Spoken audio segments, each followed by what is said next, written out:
Tucker Carlson, ladies and gentlemen. Now, Tucker Carlson is a bit of an idiot, and I don't think that much of what he has to say should be taken seriously, but it is taken seriously.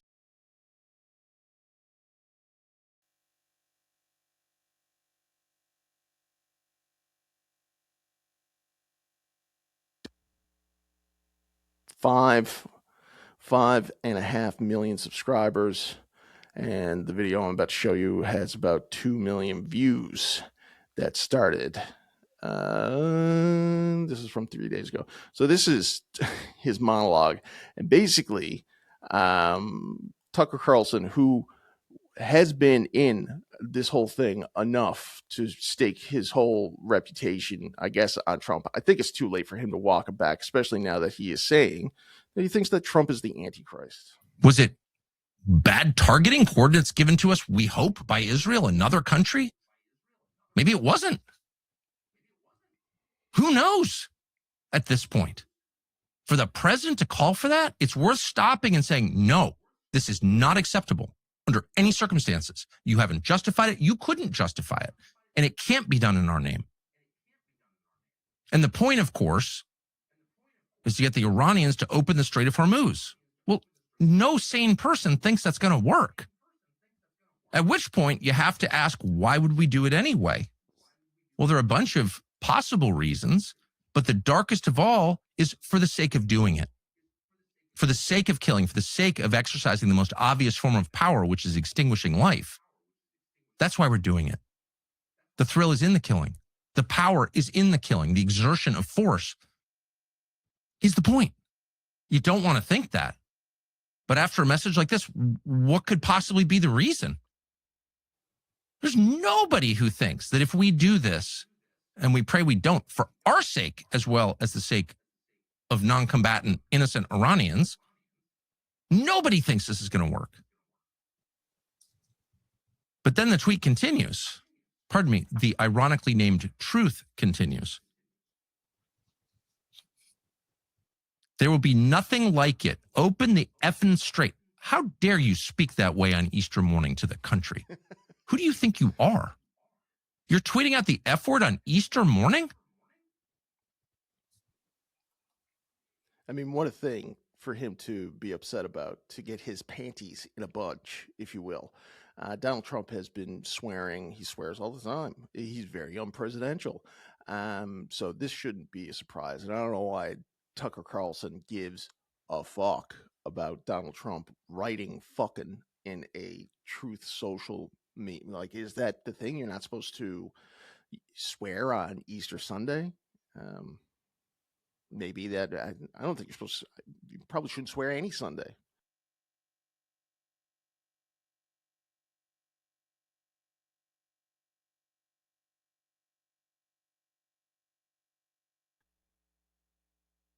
Elected, and he is now, Tucker Carlson has got this guy elected. He's been talking about Donald Trump for over a decade now, and he has fallen for the grift. The grift being, now Donald Trump has many grifts, but this grift is that Donald Trump will tweet out something crazy, and then the people he is threatening will have to wonder, is this real, or is he crazy enough to do this, or is this fake out? And this is what happens all the time. He did this back in 2018 against North Korea. And so why is it now that Tucker Carlson, who should be the smartest guy in the game, knows Donald Trump, talks about Donald Trump all the time, you know, it's the Tucker Carlson show, and he believes and is feeding in to the idea that Donald Trump is going to bomb Iran in a couple of days. Nuclear bomb. You'll be living in hell. As if hell is a place. Hell is a condition. And this is an example of that condition. Just watch. Praise be to Allah. So obviously you're mocking the religion of Iran. Okay. If you seek a religious war, that's a good idea. But by the way, No decent person mocks other people's religions. You may have a problem with the theology. Presumably you do if it's not your religion, and you can explain what that is. But to mock other people's faith is to mock the idea of faith itself. And we should never mock that, because at its core is the acknowledgement that we are not in charge of the universe. We did not build it. We won't be here at the end of it. We can destroy life. We cannot create it because we are not God. The message of all faith at the biggest picture level is the message in our Bible, which is right. And so, again, like what's happening here is Tucker Carlson is getting worked. He is believing the work, which is Donald Trump is, where does the work begin? Well, he believes that Donald Trump gives a shit about Christianity or gives a shit about Allah. So he's getting worked there. And then he's also getting worked in that he thinks that But it's useful to watch what he says. In fact, the president of the United States himself has said this. Watch Mark Levin on Saturday night. You think Trump is dumb? You think he's doing this to juice Mark Levin's ratings? No. It's not possible to increase the ratings of someone nobody wants to watch. Ouch. There's a lot of infighting amongst the people here, but basically what happened on the Mark Levin show was Levin tried to, without really saying it, suggest that that nuclear aggression might be the best way, might be the most peaceful way, whatever. I mean, Trump knew that he was going to say, yes, we liberated Iran. We killed their religious leader for their benefit. Do you remember that? This was last month. Those people who are in direct contact with the president need to say, no, I'll resign. I'll do whatever I can do legally to stop this because this is insane. And if given the order, I'm not carrying it out. Figure out the codes on the football yourself, because everything hangs in the balance right now. This is not hysteria. This is 100% real. So that is hysteria. And I mean, it's so hysterical. Everything hangs in the balance right now. This is not hysteria. This is 100% real. There you go. So where is it beginning and ending for Tucker Carlson? Like, is this something that he is putting out there? He looks hysterical. Is this something that he is putting out there purely for the purposes of getting views? Either way, I mean, the way that he words his whole monologue is that he doesn't come out and say that he thinks that this bombing is going to happen. So he's not wrong. You can't say that Tucker Carlson fell for it or thought that this was going to happen. But he certainly, his take on it. Things that matter are the things that we can see and hear and feel and taste and measure. Seriously, most people don't, and they just tune it right out. Who cares what she says? What does that have to do with the economy? In for Trump across many states, defended him for 10 years, still like him, doesn't matter. You cannot compare a president, a secular president of the United States, or anybody, any human being, to Jesus.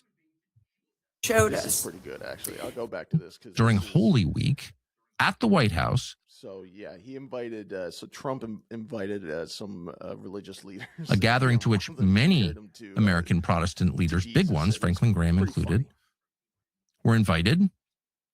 And they gave a blessing to Donald Trump as he accelerated this war against the civilian population of Iran. Here's what she said about Donald Trump. Watch this.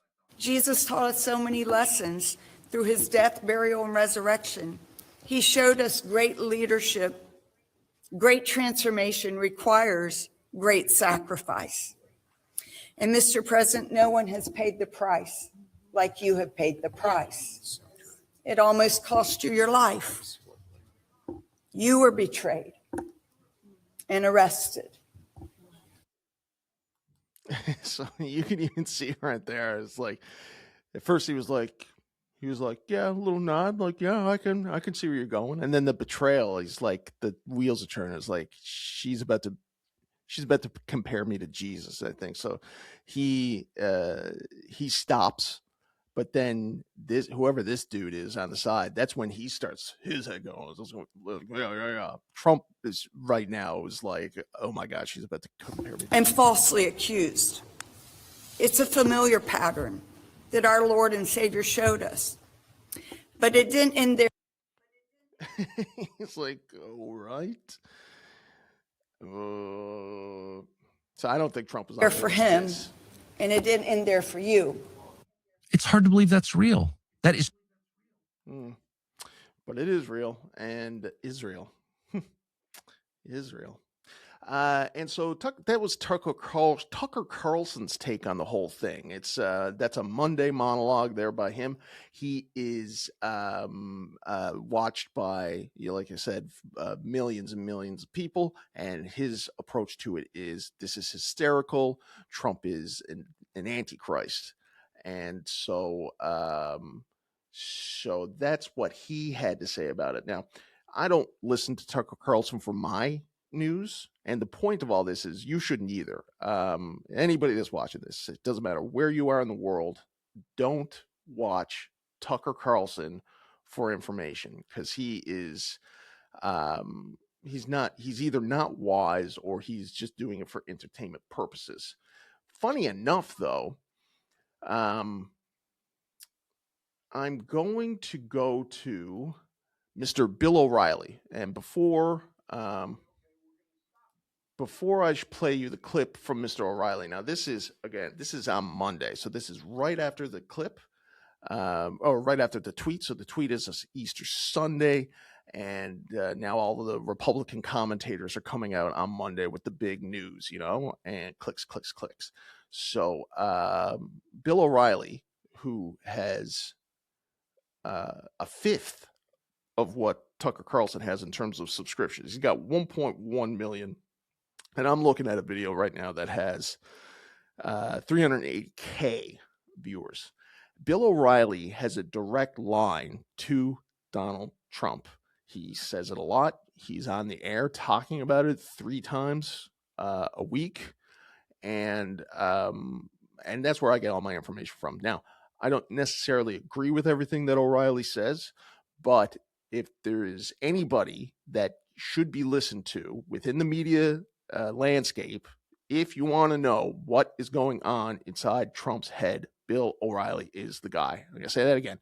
If over the next 2 years, until Trump inevitably turns on Bill O'Reilly too, when O'Reilly says something he doesn't like, and you want to know what's going on, Bill O'Reilly is the place to go and watch. I was never an O'Reilly guy when I was growing up. I was a big old lefty. But now in the lead up to the 2024 election, I think that might have been around the time that he started posting on YouTube. Anyways, Bill O'Reilly on YouTube, and the guy is always accurate, at least. His commentary, yes and no. But anyways, this is what he says. Bill O'Reilly said,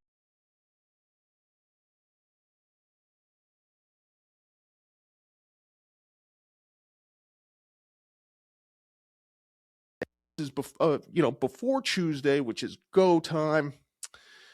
It's when the end of the world is happening.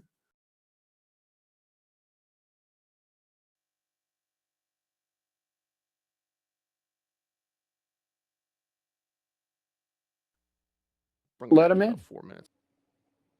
Okay, so they can see. You've already suffered an air intrusion on your main nuke base, and you're now starting it up again. You say, okay, we're going to stop. Iran doesn't need to develop a nuclear weapon. It doesn't need to. So this is all logic that I'm bringing to my analysis. So you've got a country that's tottering, all right, may go under, yet you're still refusing to allow the inspectors in to look at the nukes. Now, the president reiterated that the end of Tuesday, tomorrow, if he doesn't have some kind of deal with Iran, that involves nukes, that he'll bomb their electrical grid, take them out. They won't have any communications. I believe that that might be extended. The Tuesday deadline might be extended, perhaps for a week. Not a bad thing. Not a bad thing. Shows the world we're not warmongers here. Want to get this done. So there you go. If you, like myself, had been watching the O'Reilly Factor on Monday, you would be going to bed nice and well rested because Mr. O'Reilly, I should say, Mr. O'Reilly has said that they were going to extend the deadline a week, and it ended up being 2 weeks. So there you go. I went to bed. I was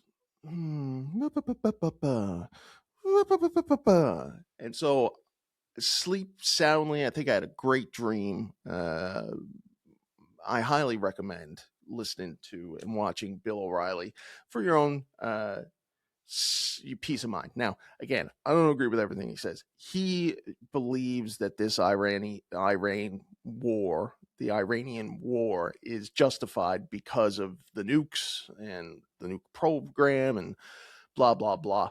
But it's not. It can be frustrating listening to him sometimes. But the reason he's getting this info is because he is in natural agreement with the president of the United States so much. I don't know. Either way, glad to have him around. Now, I'm going to play one more clip from this past, and this is surprising because I don't watch this guy at all. I remember him as kind of being a buffoon. No offense.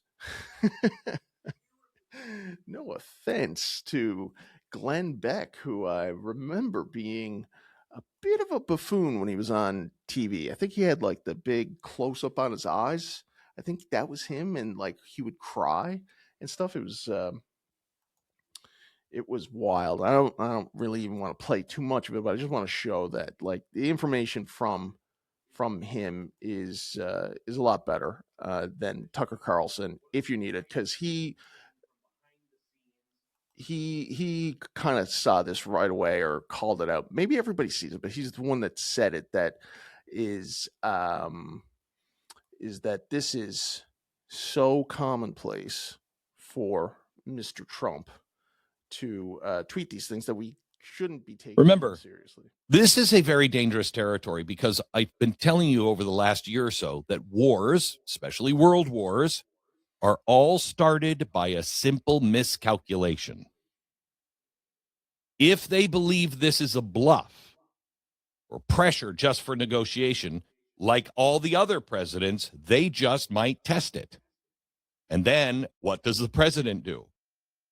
If they believe it's real, what they're going to do is they're going to look for the smallest possible concession to avoid a strike without appearing weak. They're going to like, hey, let's try to bleed some time here. This is the razor's edge we're on right now.